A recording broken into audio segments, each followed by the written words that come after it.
જૂનાગઢ જિલ્લાના in charge SP BU Jadeja દ્વારા ચોરીના કિસ્સામાં સંડોવાયેલા તસ્કરોને ઝડપી પાડી વણશોધાયેલા ગુનાઓ ઉકેલવા ચોરીના બનાવો અટકાવવા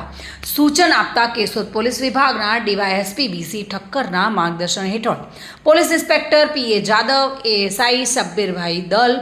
police head constable Prakashbhai Jivabhai Dabhi,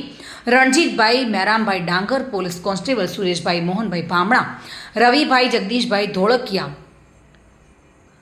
ને માહિતી મળી હતી કે કેશોદના સોની બજારમાં શંકાસ્પદ હિલચાલ કરતા 3 ઈસમો રેકી કરી રહ્યા છે. વર્ણન મુજબના 3 અજાણ્યા ઈસમો નજરે ચડતા 3 ઈસમોની પૂછપરછ હાથ ધરવામાં આવતા રાહુલભાઈ ભીમાભાઈ પરમાર તથા અરવિંદ ઉકાભાઈ વાઘેલા અને વિપુલભાઈ નાજાભાઈ ડાભી આ ત્રણેયની તપાસ કરતા સોનેરી કલરના ધાતુના દાગીના જેમાં વીંટી, બુટ્ટી, મોબાઈલ ફોન, નાના મોટા સાંકળા મળી આવતા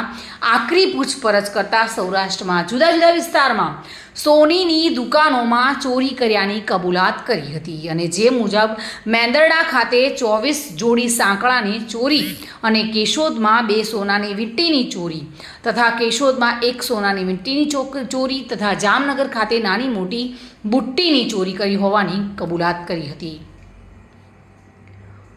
જો કે આ શખ્સ વેપારીને વાતોમાં મશગુલ કરી અને ત્યારબાદ અન્ય શખ્સ નજર ચૂકવીને ખાનામાંથી દાગીના પર્સમાં નાખીને ચોરીને અંજામ આપતા હતા તેવી કબૂલાત કરવામાં આવી છે. કેશોદ સોની બજારમાં બનેલી 2 ઘટનાના સીસીટીવી ફૂટેજ સામે આવતા જ કેશોદ પોલીસના હાથે આ બાદ ઝડપાઈ ગયા છે અને અન્ય ટોળકીના સભ્યને પણ ઝડપી લેવા માટે ચક્રો ગતિમાન કર્યા છે. મધુર રાવલિયા સાથે bureau report, today Gujarati news.